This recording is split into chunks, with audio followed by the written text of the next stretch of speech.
El tema que vamos a avanzar hoy es un tema importante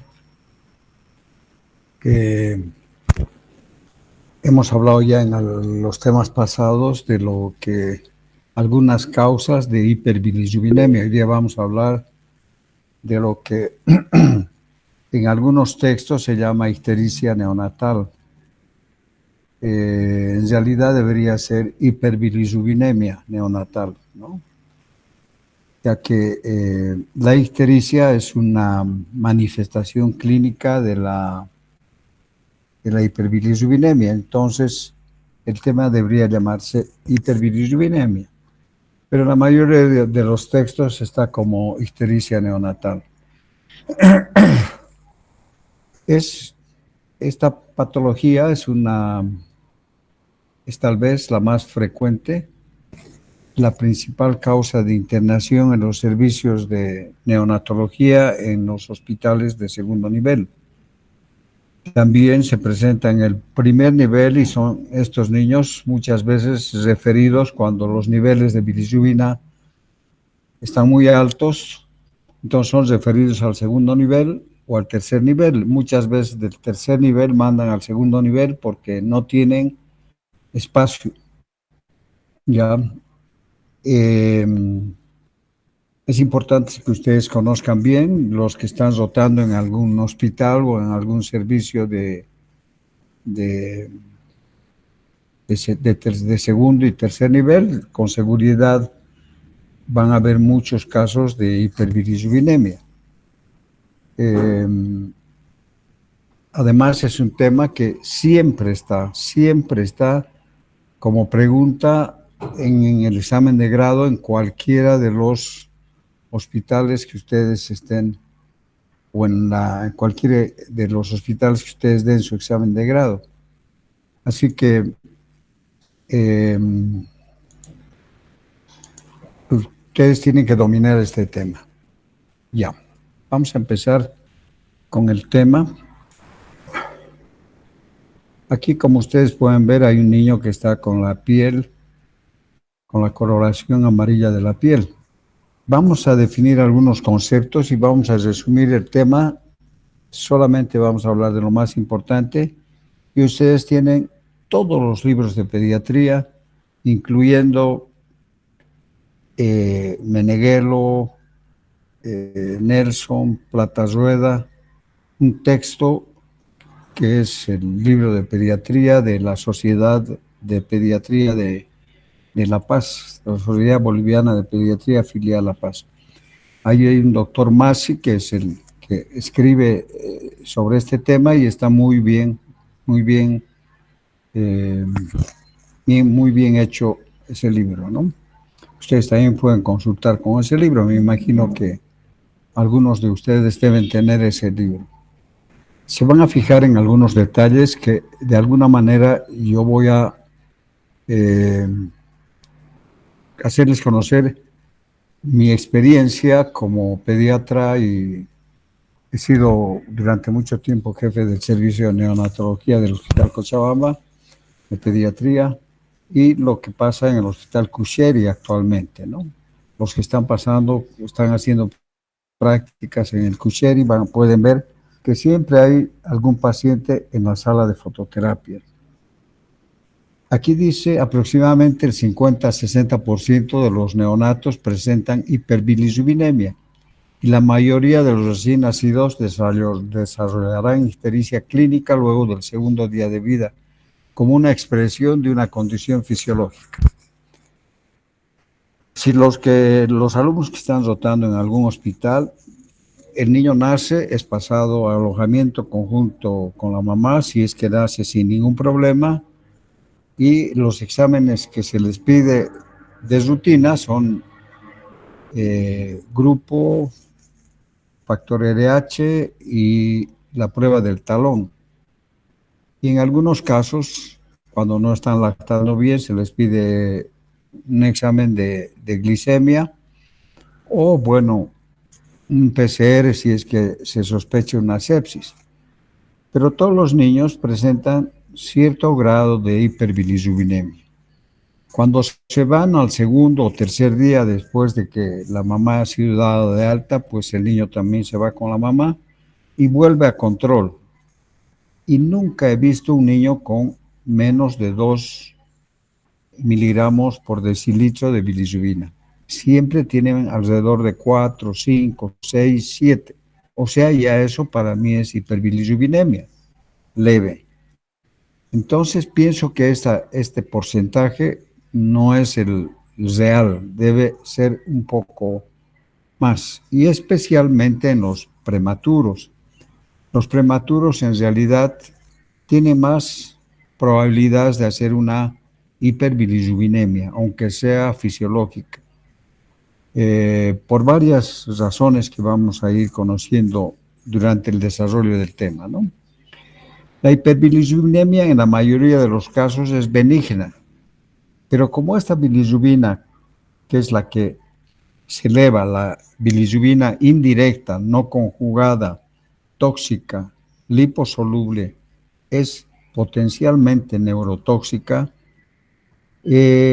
todos estos pacientes que tienen cierto grado de hiperbilirubinemia tienen que ser monitorizados tanto cuando están en el hospital, cuando han sido dados de alta y en sus controles posteriores, determinar a través de la escala de Kramer el examen físico y en caso necesario a través del laboratorio en qué nivel está su bilirrubina. Porque si está muy elevada, puede ser necesario su internación, más aún si es una bilirrubinemia, hiperbilirrubinemia patológica, es decir, por destrucción masiva de los glóbulos rojos, porque puede existir una incompatibilidad del grupo o del factor RH, que eso hace de que exista una hemólisis y una elevación muy rápida de la bilirrubina, y estos pacientes requieren, más aún si es patológica, de internación. Es por eso que es necesario que ustedes conozcan este tema. Vamos a ir viendo lo más importante. Como introducción vamos a ver que la ictericia neonatal, la ictericia neonatal se manifiesta como una coloración amarillenta de la piel y las mucosas que refleja un desequilibrio temporal entre la producción, entre la captación, la conjugación y la eliminación de la bilirrubina. Las causas de ictericia neonatal son múltiples y producen hiperbilirrubinemia directa, indirecta o combinada de severidad variable.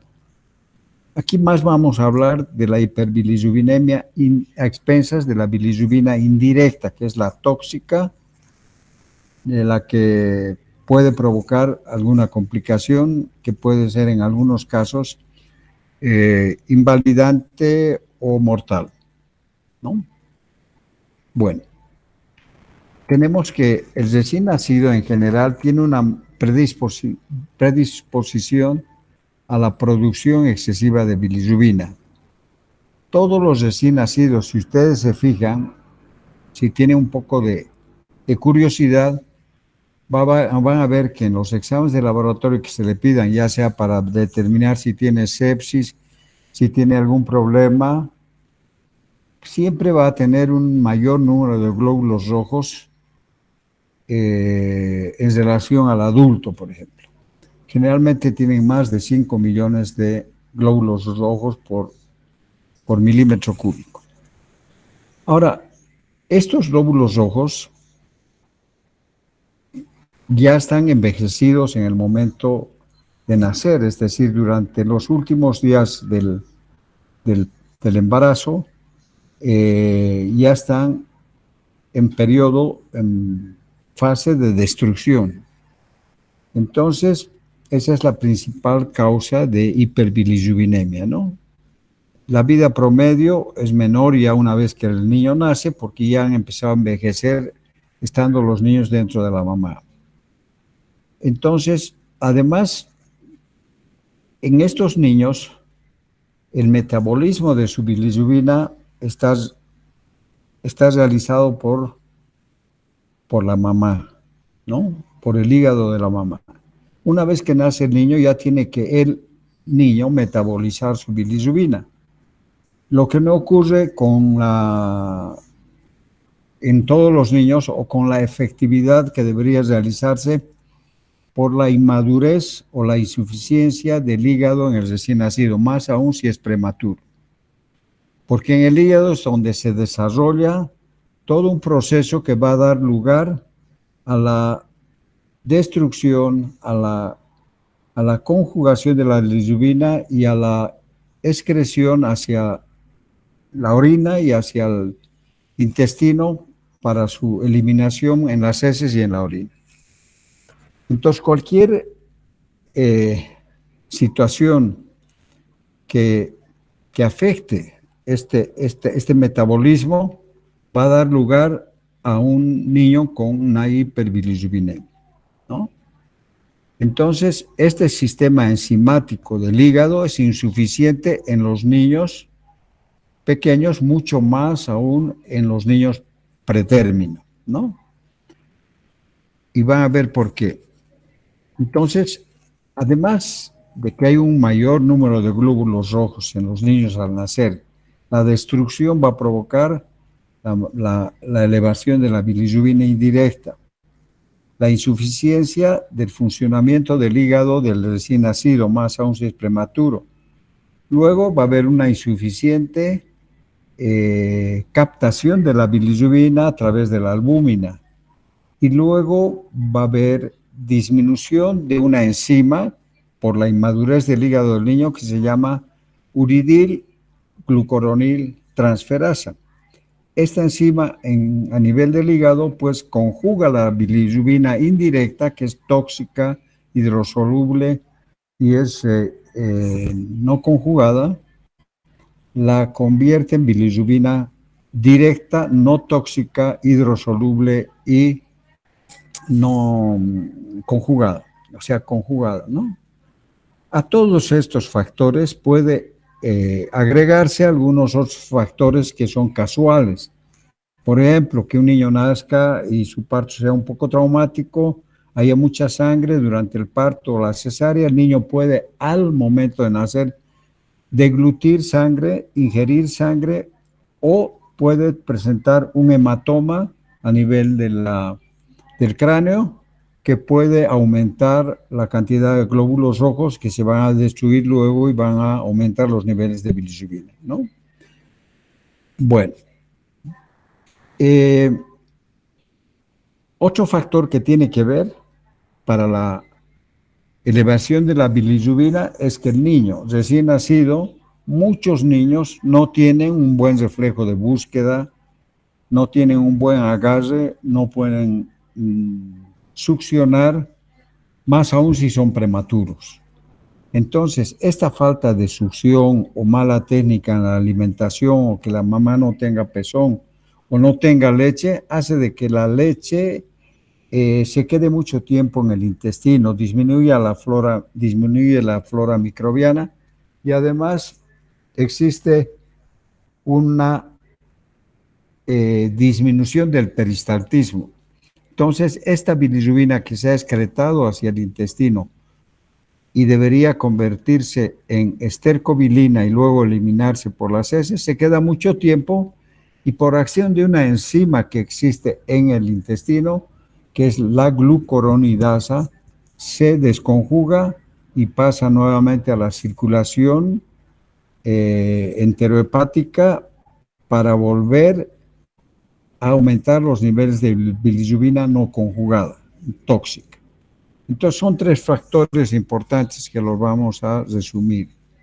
Entonces aquí tenemos los factores más importantes: el mayor número de glóbulos rojos, la menor sobrevida del glóbulo rojo que ya está envejecido en el momento de nacimiento, que ya están en proceso de destrucción, la ingesta oral disminuida por la falta de reflejo de búsqueda, no hay un buen agarre, una buena succión, disminuye la flora microbiana y luego aumenta la circulación enterohepática. la insuficiente funcionalidad del hígado en el recién nacido, que hace que tenga menos enzima glucuronil transferasa que va a conjugar la bilirrubina. Y además la presencia de sangrados, hematomas y ausencia de placenta y algunos otros factores más que los vamos a mencionar. Aquí tenemos un niño, no sé si se han fijado ustedes, si han entrado a un parto, a veces cuesta que el niño nazca, la mamá no ayuda, no colabora, no puja bien, grita el aire que debería estar dentro del proceso de parto. La mamá llora, grita y bota el aire por la boca y no ayuda en el parto. A veces sale un poco la cabecita y vamos a ver que se reúne un líquido debajo del cuero cabelludo que se llama caput sucedáneo. Es una colección de líquido seroso debajo de la galea aponeurótica, es decir, debajo del cuero cabelludo.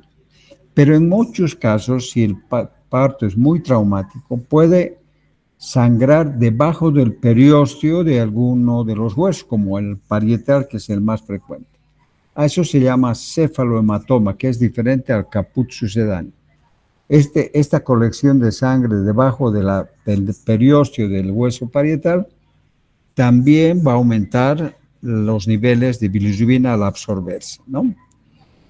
Bueno, esos son factores. Luego tenemos aquí, para que ustedes entiendan, les voy a hacer una síntesis de lo que es el metabolismo de la bilirrubina. Parece que fuera un poco difícil, pero hay que fijarse en 4 cosas nada más. A tal extremo que no es difícil, que yo participo casi en todos los exámenes de grado donde los alumnos de la UPAL se presentan para graduarse, y también tengo un resumen de todas las preguntas que hacen en los exámenes de grado en los diferentes hospitales, y siempre está la pregunta sobre hiperbilirrubinemia. ¿Qué es hiperbilirrubinemia? ¿Qué es ictericia? Y el metabolismo de la bilirrubina. A tal extremo que los alumnos ya saben, entonces estudian más ese tema. Y alguna vez se ha acercado algún alumno y me dice, doctor, por favor, hágame una pregunta del metabolismo de la bilirrubina, por favor. No faltan los alumnos que quieren esa colaboración, ¿no? Entonces, es importante que ustedes conozcan bien el tema, ¿no? Bueno, ¿cómo empieza el metabolismo?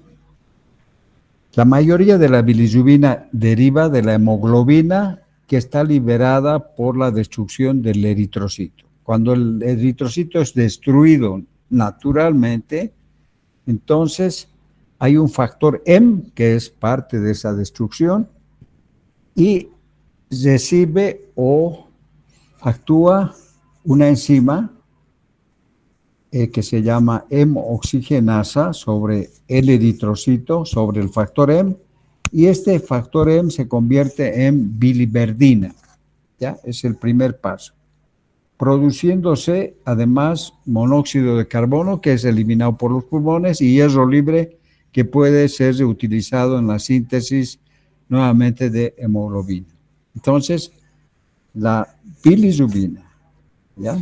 Que sea, o sea, decir, el factor M que es producto de la destrucción del glóbulo rojo, por acción de la enzima hemooxigenasa, se transforma en biliverdina. Esta biliverdina luego se convierte en bilirrubina por acción de otra enzima que es la biliverdina reductasa. Biliverdina reductasa. O sea, la biliverdina se convierte en bilirrubina no conjugada, indirecta, tóxica y liposoluble, y que en su estado así indirecto o no conjugado es tóxica y puede atravesar la barrera hematoencefálica provocando una encefalopatía aguda o crónica, que es el kernícteros. Bueno, una vez que se ha producido la bilirrubina indirecta, que es tóxica, esta bilirrubina indirecta es captada por la albúmina. La albúmina capta 2 moléculas de bilirrubina. Esta unión de la bilirrubina con la albúmina, una unión es muy fuerte y se lleva a cabo y sin interrupción hasta producirse la conjugación y la eliminación de la bilirrubina. Pero la otra unión de la bilirrubina con la albúmina muchas veces no sucede, quedando la bilirrubina no conjugada libre, circulando en la sangre, aumentando la hiperbilirrubinemia. ¿Cuándo no sucede esta unión?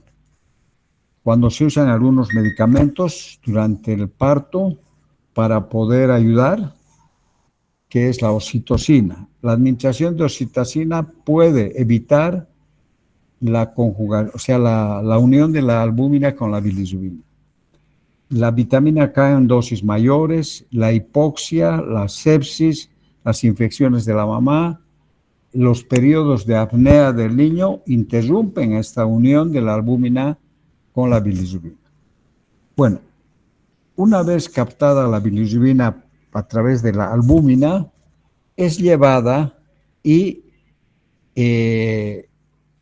hacia el hígado, y la albúmina libera esta bilirrubina y es captada por las ligandinas, que son unas proteínas que llevan a la bilirrubina no conjugada hasta el reticulocito, hasta el hepatocito, al retículo, las ligandinas X o Y, que son proteínas. Entonces llevan al retículo endoplásmico, al interior del hepatocito, y ahí en el interior del hepatocito se lleva a cabo la conjugación de la bilirrubina indirecta por acción de una enzima que es la más importante, que es la uridil difosfoglucuronil transferasa, y se convierte en bilirrubina directa, hidrosoluble, no tóxica, conjugada. ¿Ya? Eso en realidad es lo más importante, ¿ya? Esta bilirrubina ya conjugada por acción de la glucuronil transferasa, una vez que ha llegado al retículo endoplásmico dentro del hepatocito por las ligandinas Y y Z, entonces este pasa a los canalículos biliares, ¿no? Y a esta bilirrubina pasa al intestino y a la orina como urobilinógeno, y luego, cuando no existe una buena alimentación, no hay pezón, no hay reflejo de búsqueda, se queda mucho tiempo ahí dentro del intestino y se desconjuga por acción de una enzima que se llama beta-glucuronidasa. Entonces, la dificultad de la lactancia es otro factor importante para el aumento de los niveles de bilirrubina. Entonces, pasa a la circulación interhepática, se desconjuga y pasa aumentando los niveles de bilirrubina indirecta. Ese es el metabolismo de la bilirrubina, ¿ya? Aquí van a ver en diferentes figuras, aquí tenemos todos los pasos, ya el catabolismo de los eritrocitos, la producción por oxidasa se convierte en biliverdina, por acción de la biliverdina reductasa se convierte en bilirrubina indirecta, no conjugada libre, luego la albúmina capta esta bilirrubina y la lleva hacia el hígado. Es captada por la albúmina y luego pasada a las ligandinas o proteínas, y por acción de la glucuronil transferasa se convierte en bilirrubina directa, conjugada, hidrosoluble y no tóxica. Y luego pasa a los canalículos biliares y al intestino, como urobilinógeno y estercobilina, pero si no hay una buena alimentación, se va a desconjugar. Si no han entendido, aquí tienen otro cuadro donde está todo lo que les he explicado desde el factor M, que por acción de la hemoxigenasa se convierte en biliverdina y monóxido de carbono. Luego esta biliverdina, por acción de la biliverdina reductasa, se convierte en bilirrubina, ¿ya? Que es liposoluble, es una bilirrubina no conjugada tóxica, y luego esta albúmina, o sea, la albúmina capta la bilirrubina y la lleva al hígado, ¿ya? Por las ligandinas, y en el hepatocito se convierte en bilirrubina conjugada, que es no tóxica, y luego pasa a los canalículos biliares, se va a la orina y al intestino, pero si se queda mucho tiempo, pues se desconjuga y pasa a la circulación enterohepática, ¿no? Y aumentan los niveles. Eso es todo, ¿no? Pero aquí tienen lo mismo, está todo explicado, y aquí tienen lo mismo. Así que todos los pasos para que ustedes puedan esquemáticamente darse cuenta sobre el metabolismo de la bilirrubina.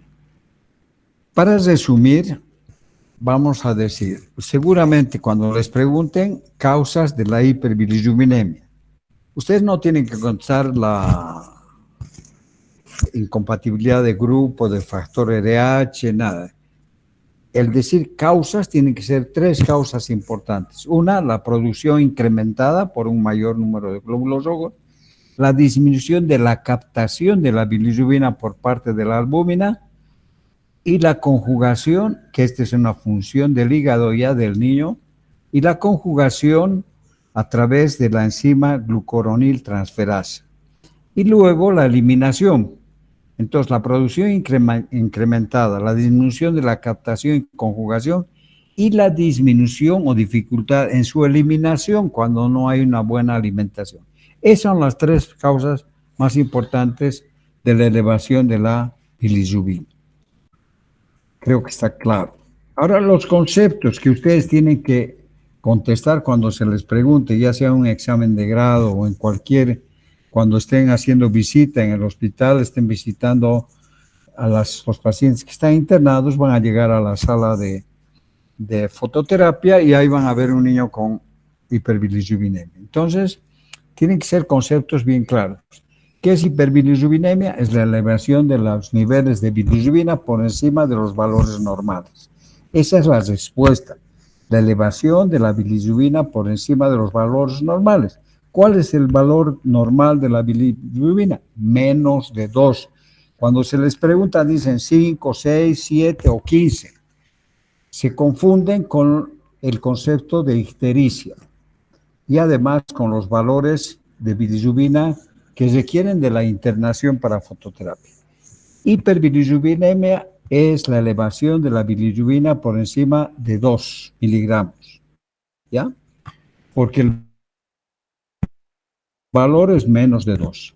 La ictericia es la manifestación clínica de la hiperbilirrubinemia y recién se hace visible en la piel cuando los valores han llegado por encima de 4 o 5 miligramos por decilitro. Mientras tanto, no se ve. Está con hiperbilirrubinemia el niño, pero no ha llegado a niveles en los que se manifiesta con el color amarillo de la piel. Y es necesario evaluar esta ictericia cuando llega el niño a control después de haber nacido, en los 2, 3 días después de haber nacido. Es necesario que exista un ambiente bien iluminado, el niño esté completamente desnudo y además muchas veces hay que valerse. A simple vista puede verse el color amarillo de la piel, de las conjuntivas, etcétera. La mamá te puede decir en el momento, mi hijito se ha puesto muy amarillo. Entonces, eso muchas veces se dificulta con el color de la piel. A veces el niño tiene una piel morena o es muy blanco. Algunos son de origen asiático Y bueno, de todas maneras, se puede valer uno de algún artificio. Yo les hago presión con mi fonendoscopio, presiono desde la carita, el tórax, el abdomen, porque la instalación de la hiperbilirubinemia es en sentido cefalocaudal. Comienza con la cabeza y termina en los pies. Entonces, conforme va aumentando los niveles de bilirrubina, va, va bajando hasta su límite máximo, que es la planta de los pies, la palma de las manos, el paladar, etcétera. Entonces, hay que saber, ustedes pueden presionar con el dedo, generalmente la mayoría de los médicos presionan con el dedo, la carita, el tórax, el abdomen, los muslos, las piernitas, la planta del pie. Y ven hasta dónde se puede ver amarillo. Entonces hay un índice, eh, una escala de Kramer, ¿no es cierto? Ustedes deben conocer esa escala de Kramer. Entonces, vemos que para determinar si ustedes están en el campo, en algún centro de primer nivel o de segundo nivel donde no haya la posibilidad de estimar los valores de bilirrubina a través del laboratorio, pueden ustedes más o menos calcular cuánto de bilirrubina o la magnitud de esa hiperbilirrubinemia a través de la escala de Kramer, ¿no? Entonces vamos a ver que existe una escala, que les he puesto 3 tablitas ahí, donde cuando hay la cadera hasta el cuello, uno puede calcular que hay más o menos 5 miligramos por decilitro de bilirrubina, ¿no? Si pasa del cuello hasta el abdomen, hasta el ombligo, más o menos está cerca de 10 miligramos por decilitro. Si llega hasta las rodillas, es más de 10, puede ser hasta 15 o más. De las rodillas, si llega desde la cabeza hasta los tobillos, bueno, hay más o menos entre 18, 20, 22 de bilirrubina. Y si afecta la planta de los pies, la palma de las manos, el paladar, las conjuntivas, tenemos una ictericia más, una hiperbilirubina más de 15. O sea, yo veo que es más de 20 cuando están afectadas las plantas en los pies, ¿no? Entonces, viendo ustedes eso, si tiene una ictericia que llega hasta el cuello, más o menos 5, o si llega al abdomen, que tiene más o menos entre 5 y 10 miligramos, pueden hacer ustedes un tratamiento ambulatorio, indicarle a la mamá que le dé baños de sol, es decir, la luz, como se usa la fototerapia, es porque la luz tiene acción sobre la conjugación de la bilirrubina y la eliminación de la bilirrubina no conjugada. Esto se hacía en los orfanatos, antes a las guaguitas recién nacidas las dejaban en la puerta de un convento, tenían varios niños que a veces no les daba el sol, pero cuando les sacaban al sol se daban cuenta que casi todos estaban amarillitos. Pero aquellos niños que porque tenían mucha ropita les aflojaban un poco y quedaban expuestos a la luz del sol, notaban de que la ictericia, el color amarillo, desaparecía o disminuía. Entonces, yo me acuerdo de cuando hacía mi internado o estaba de alumno en el hospital, en la maternidad, en el hospital materno infantil, pues nosotros los alumnos, o sea, no teníamos ni incubadora ni lámparas de fototerapia y hacíamos nosotros lámparas de fototerapia, nos conseguíamos los tubos fluorescentes, los poníamos en una tabla con unos reactantes y iluminábamos al niño que estaba con ictericia. Bueno, hay ahora lámparas de luz blanca, luz azul, luz verde que disminuyen los valores de bilirrubina. Ya en un día puede el niño estar con valores normales, un día que se exponga a la luz verde. Ahora hay lámparas que iluminan al niño de arriba hacia abajo y otros que están toda la cuna cubierta de esta luz. O sea que cuando ustedes tienen ya una bilirrubina a nivel de las rodillas o los tobillos, o más aún si afecta a la planta de los pies, tienen que referir a ese paciente a un centro de segundo o tercer nivel para que se le haga la valoración porque ustedes tampoco van a poder determinar en el laboratorio si es en cuánto está y si se quiere fototerapia o qué tipo de hiperbilirubinemia es.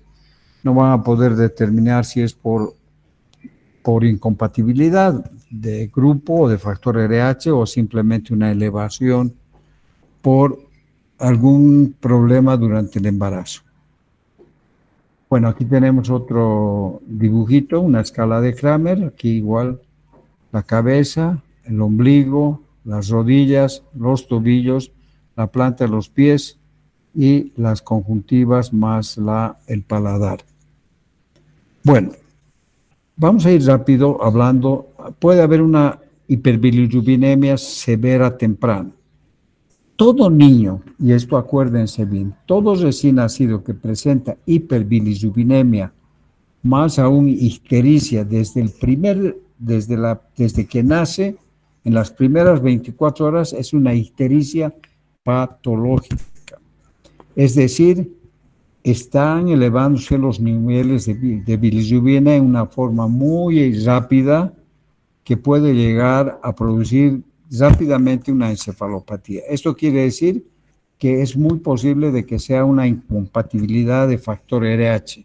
La mamá siempre se pregunta si la mamá qué grupo es, qué factor, y el papá. Si ambos son de factor, uno es, el papá es RH positivo, la mamá es RH negativo, tiene que investigarse.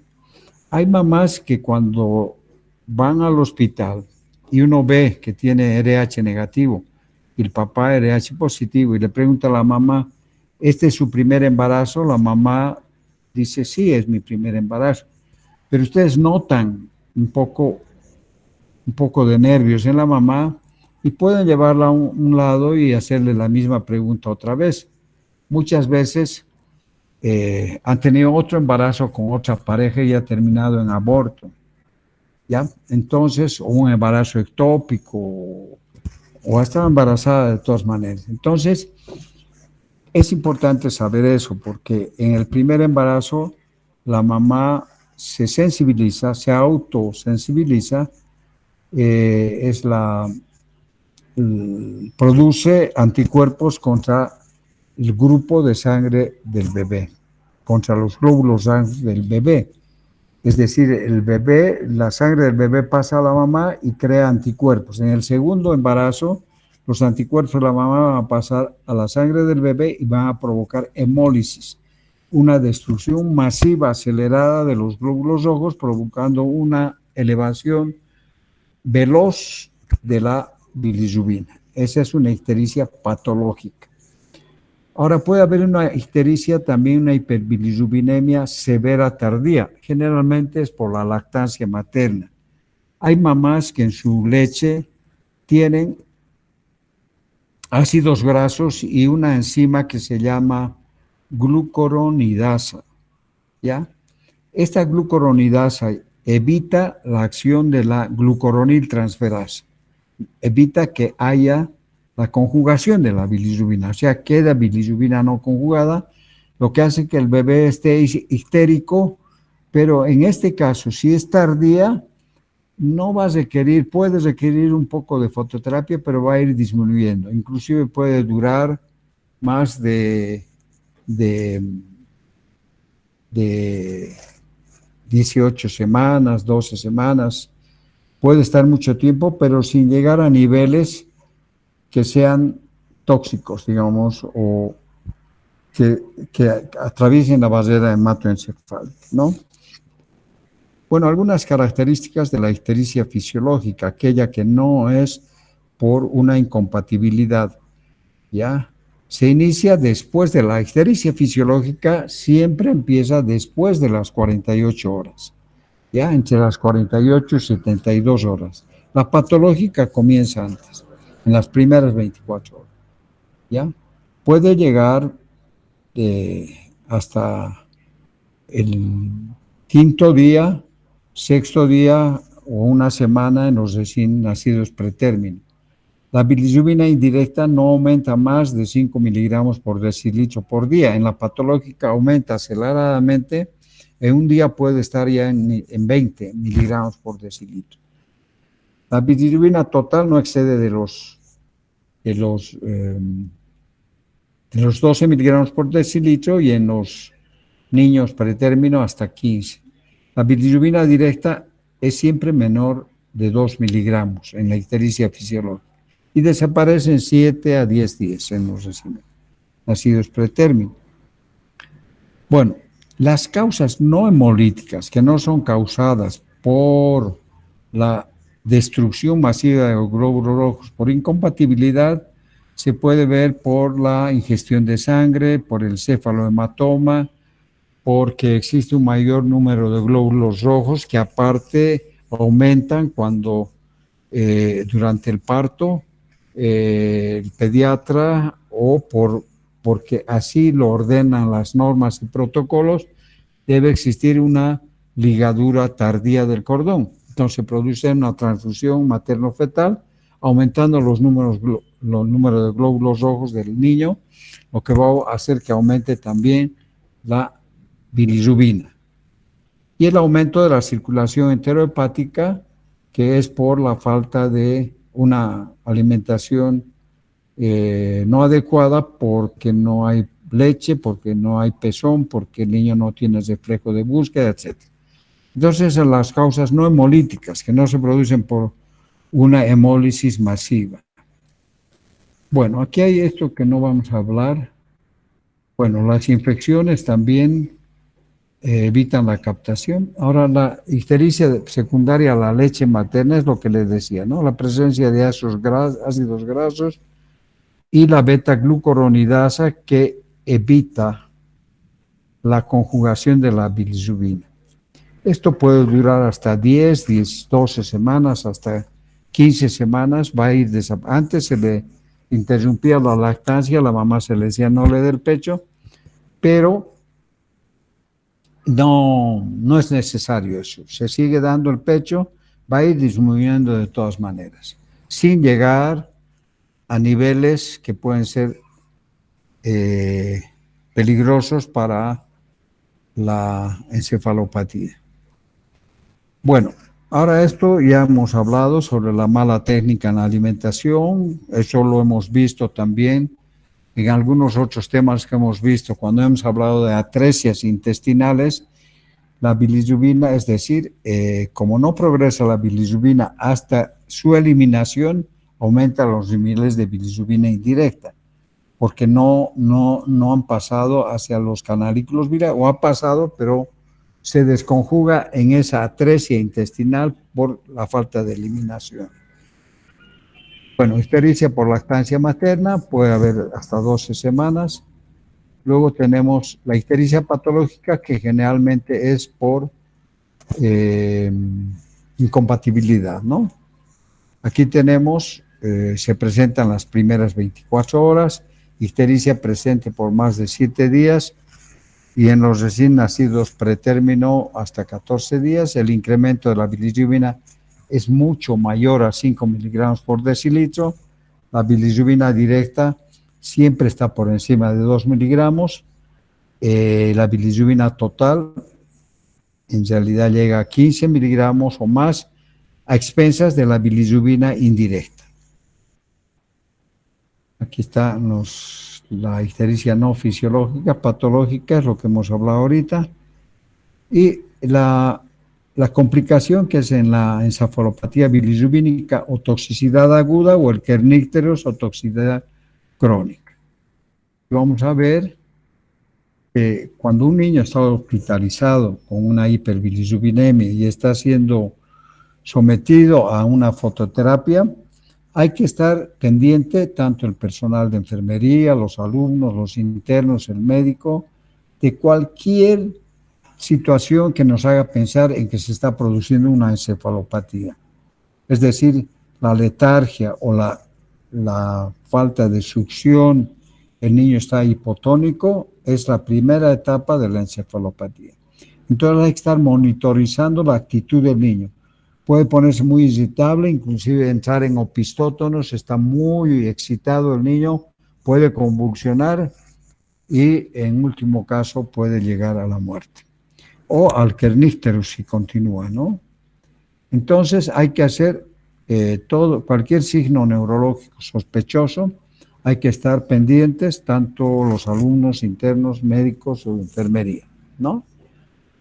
Aquí vamos a ver que el kernicterus es el paso de la bilirrubina hacia los núcleos de la base.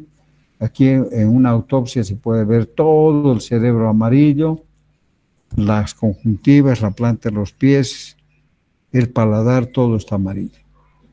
Aumento de la bilirrubina, alteración de la barrera hematoencefálica, puede haber disminución de la albúmina y la captación de la bilirrubina para luego llevarla al hígado.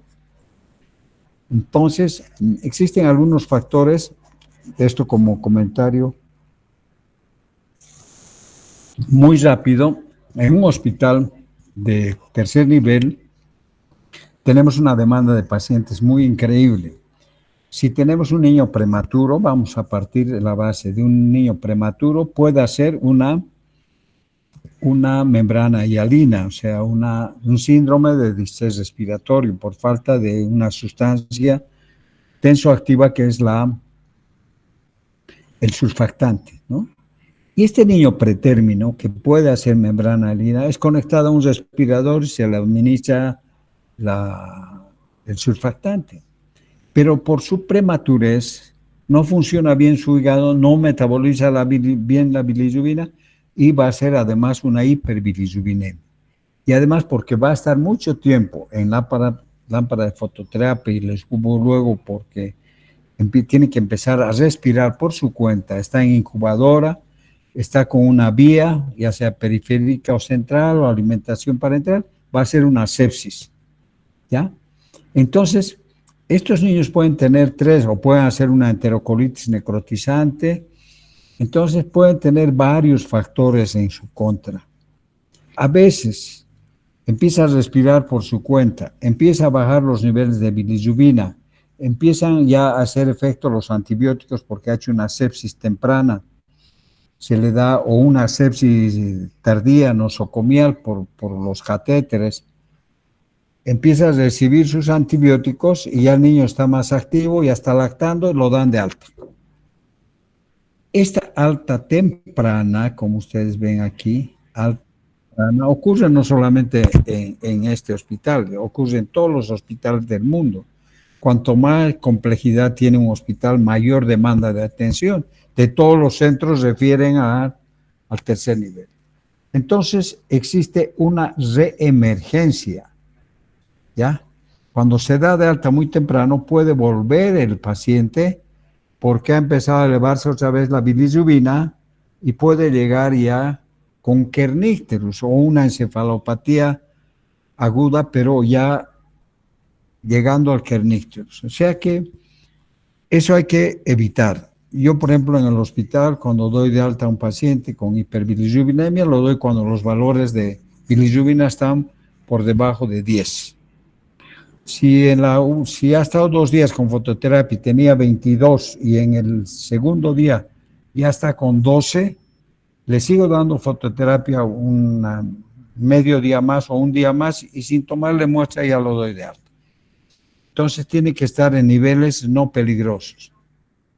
Bueno, aquí son los factores que contribuyen a esa reemergencia por alta temprano. Cualquiera que busquemos aquí, no reconocer la ictericia clínica, documentar su severidad antes del alta. Y las ideas, no, nada por qué preocuparse, no hay nada nuevo por aprender, prevalecen y generalmente esa es la causa de hipertensión. Ustedes pueden leer todo eso, son causas de alta temprana y de reemergencia. Bueno, ¿cómo se manifiesta la encefalopatía? Como les decía cuando ustedes. Una fase temprana, letargia, hipotonía, succión débil. Una fase intermedia ya hay irritabilidad, hay hipertonía. Y en la fase tardía ya hay contractura muscular, o sea, pueden estar en opistótonos.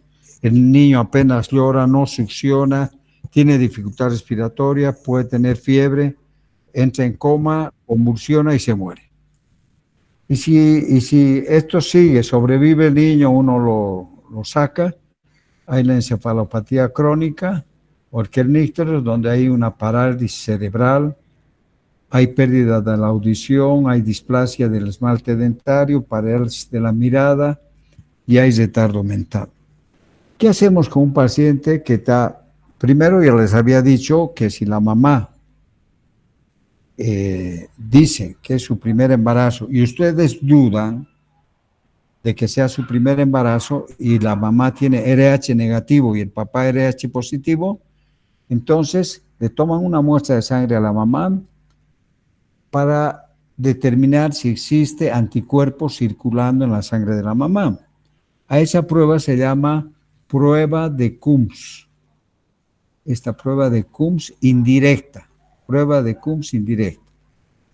Una vez que el niño nace, al niño le toman una muestra de sangre para ver el grupo, factor RH, sus niveles de bilirrubina, reticulocitos para ver si están destruyéndose los glóbulos rojos y están apareciendo los reticulocitos, si el hematocrito ha bajado, si la hemoglobina ha bajado y los valores de la bilirrubina. Lógicamente hay que pedir bilirrubina total, indirecta y directa. Con todos esos exámenes ustedes pueden clínicamente determinar si ese niño tiene una ictericia patológica, si hay incompatibilidad de grupo o de factor RH, o simplemente es una ictericia fisiológica que puede elevarse, también hay que monitorizar, y cuánto está el valor, y de acuerdo a ese valor hay un nomograma que vamos a ver ahorita, ¿no? Entonces, eso se pide. Si es una ictericia patológica, hay que internar al paciente, meterlo a fototerapia y mientras tanto tomar otras muestras para determinar la prueba de Coombs, eritrocitos, hemoglobina, hematocrito y los reticulocitos, y los exámenes son más seguidos. Es una ictericia fisiológica que está, digamos, en 22, pero es fisiológica, no hay incompatibilidad. Se puede pedir un nuevo control de bilirrubina al día siguiente, pero es una ictericia patológica, hay que pedir más frecuentemente porque sube muy rápido, más de 5 miligramos por decilitro por día, inclusive puede llegar a 10 y de un momento a otro puede aparecer ya con la encefalopatía. Entonces, hay que evaluar en las primeras 24 horas y aquí vemos que un niño con ascenso rápido de la bilirrubina, entonces el grupo RH, prueba de Coombs. Esta prueba de Coombs en el niño se llama prueba de Coombs directa, ¿ya? Directa. ¿Qué quiere decir? Uno le toma la muestra de sangre al niño y va a ver los anticuerpos de la mamá destruyendo a los glóbulos rojos del recién nacido. Si ocurre eso, es una ictericia patológica por incompatibilidad de factor RH. Se pide un hemograma, bilirrubina total, bilirrubina conjugada, no conjugada, reticulocitos, etc. Se lo mete a fototerapia, ¿ya? Entonces, de acuerdo a la evolución, pues vamos a ver qué otros exámenes vamos a pedir. Ahora, ¿qué es la enfermedad hemolítica del recién nacido? Aquí tenemos una enfermedad hemolítica por incompatibilidad ABO, es decir, la mamá puede tener grupo O, el papá A o B. Entonces ahí no hay incompatibilidad de grupo. Hay un paso transplacentario de sangre del niño a la mamá, hay una aloinmunización y en el segundo bebé puede haber una hemólisis, ¿no es cierto? Por incompatibilidad ABO. Pero es casi benigna, no hay mucha complicación, no es muy grave la incompatibilidad ABO. El 20% de todos los embarazos tienen incompatibilidad ABO, pero a pesar de la incompatibilidad, un porcentaje mínimo de las mamás se sensibilizan y aproximadamente una quinta parte de los recién nacidos con incompatibilidad ABO tienen hiperbilirrubinemia importante que se maneja solo con fototerapia. Mientras que generalmente la evolución es benigna, se requiere solo fototerapia. no hay un ascenso rápido y no reviste gravedad. Esta es la grave, la incompatibilidad del factor RH. La mamá en el primer embarazo, por la sangre del bebé, se aloinmuniza a través de la placenta, luego la mamá que ya está sensibilizada, ya tiene anticuerpos, en el segundo feto esos anticuerpos pasan a la sangre del segundo y se produce la destrucción masiva de los glóbulos rojos o hemólisis y la ictericia patológica que es grave, ¿no? Antes nacía, yo conocí en Santiago de Chile un señor que lo acompañó a su hijo que estudiaba economía allá en Chile, lo acompañó y me dice, no me desprendo de mi hijo porque es lo único que me queda. Tuvo 10 hijos, el único que sobrevivió fue el hijo, el mayor, y los demás murieron porque no habían todas las cosas que se tiene ahora para resolver la hiperbilirubinemia, ¿no? Entonces se morían los niños. Hacían encefalopatía, kernícteros, se morían. Bueno, ahora ya no. Entonces vamos a ver de que inclusive hay vacuna ya, ¿no? ¿Por qué se sensibiliza a la mamá? En la transfusión fetomaterna o embarazo, en un parto anterior, un aborto espontáneo, embarazo ectópico, transfusiones de sangre, etcétera, etcétera, ¿no? Entonces es importante saber si tuvo otro embarazo anterior. Bueno, esos son todos los pasos que ya les he explicado. Y aquí existen rápidamente, este es un nomograma de Butani, que es que aquí hay un percentil que es 75, y aquí tenemos la bilirrubina sérica del niño y la edad en horas. Si un niño tiene 48 horas de vida y está por encima de este percentil 75, aquí en la bilirrubina, digamos, tiene 15 de bilirrubina y tiene 48 horas de nacido, 15 está en zona de alto riesgo. Entonces hay que internar y darle su fototerapia. Y si es una incompatibilidad de factor RH, si no baja hay que hacer una exsanguinotransfusión.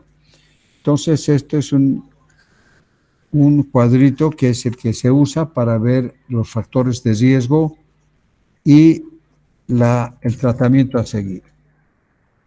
Bueno, ahora hay factores de riesgo de por sí, que son, muchos se repite aquí, digamos, un cefalohematoma, hermanos que recibieron fototerapia, la lactancia materna exclusiva, cuando existe la leche materna con ácidos grasos o glucuronidasa, la mala técnica en la alimentación, la falta de leche, la falta de pezón de la mamá, etcétera, etcétera, que hace de que disminuya la eliminación y se aumente la bilirrubina.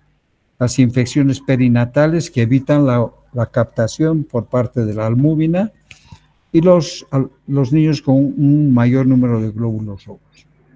Existen otros riesgos mayores, niños prematuros, ictericia visible al alta. Cuando se da de alta y hay una ictericia, hay que pensar que puede ser una incompatibilidad de grupo o de RH. Historia de hermanos con ictericia, macrosomía o neonato de madre diabética. A veces los niños de madre diabética son macrosómicos y eso hay que estudiar. La edad materna mayor a 25 años son factores. Incompatibilidad ABO o RH, administración de oxitocina durante el parto, lactancia materna, diabetes gestacional.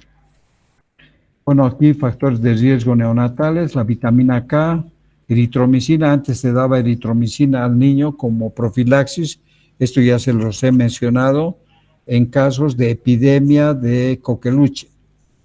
La eritromicina es el tratamiento específico para la coqueluche, entonces se le daba eritromicina al recién nacido y así además se evitaba que tenga coqueluche, pero se aumentaban las posibilidades de hacer una hiperbilirubinemia. El bajo peso o niño prematuro es más susceptible, los cefalomatomas, infecciones, etcétera. Bueno, eh, vamos a ver directamente el tratamiento. Los tratamientos son tres, la luminoterapia o fototerapia, el tratamiento farmacológico. En la luminoterapia o fototerapia les van a preguntar qué es lo que pasa, ¿no? Entonces, ¿cuál es la acción de la fototerapia? Su efecto es local, actuando sobre la bilirrubina circulante a través de los capilares cutáneos, transformando la bilirrubina indirecta, tóxica, liposoluble, en isómeros no tóxicos que se llama lumibilirrubina y segmentos o fragmentos hidrosolubles que ya no son tóxicos. También tiene la fotooxidación, que es destrucción física de la bilirrubina a través de la fototerapia, la fotoisomerización, la fotoalteración de la bilirrubina, lumibilirrubina, lo que hemos dicho, y que los transforma en compuestos hidrosolubles y anotóxicos, producción determinada por el espectro de luz, etcétera, etcétera. Ya, para que veamos más o menos, el niño tiene que estar desnudo a una altura de más o menos, yo pongo a los 40 centímetros de la fuente de luz a la piel del niño y tiene que estar desnudo con protección ocular para evitar que la luz le dañe los ojos, la vista al niño. Y si es varoncito, ponerle un pañal desechable para proteger los testículos, los genitales, que pueden por el calor dañarse. Tiene que haber cambios de posición, no se interrumpe la lactancia. Cuando un niño llora hay que darle de su leche, la mamá tiene que estar todo el tiempo al lado del bebé y controlar que no lo esté sacando mucho de la cuna y para hacerlo jugar o para evitar que llore, ¿no? Tiene que estar el mayor tiempo posible expuesto a la luz. Entonces, aquí vamos a ver las recomendaciones, lo que les he dicho, y observando si no hay deshidratación, lesiones en la piel, el síndrome del niño bronceado, etcétera, ¿no? Aquí vemos un niño en fototerapia, otro. Aquí son los clásicos, las clásicas lámparas de fototerapia. Esta otra que tiene luz verde y luz azul en la base de la cuna. O sea, el niño recibe luz de abajo, de arriba, de todo lado y rápidamente se va a su casa. Tenemos la más clásica lámpara de fototerapia, ya todos con luz azul o verde, ¿no? Es la protección ocular. Esta es la protección genital. Ya. Para el tratamiento medicamentoso, hay que ver los efectos adversos, ¿no? El aumento de las deposiciones, la deshidratación, distensión abdominal, eritemas en la piel y el síndrome del niño bronceado, que es por la acción del calor al cuerpo del niño.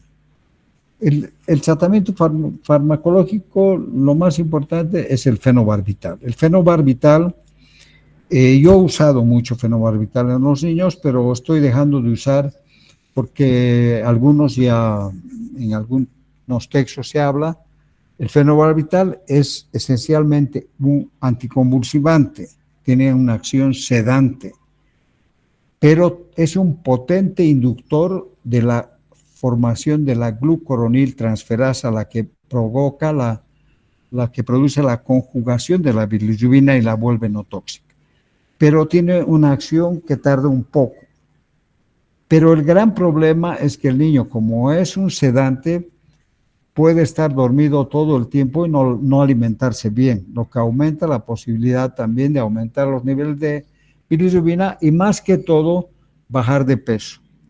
Ahora yo con unos alumnos de anteriores semestres tratamos de hacer una actualización del tema porque en algunos lugares, inclusive en el Brasil y en otras partes, se está dando fenobarbital a la mamá en los últimos días del embarazo. ¿ya? Y esto hace de que se evite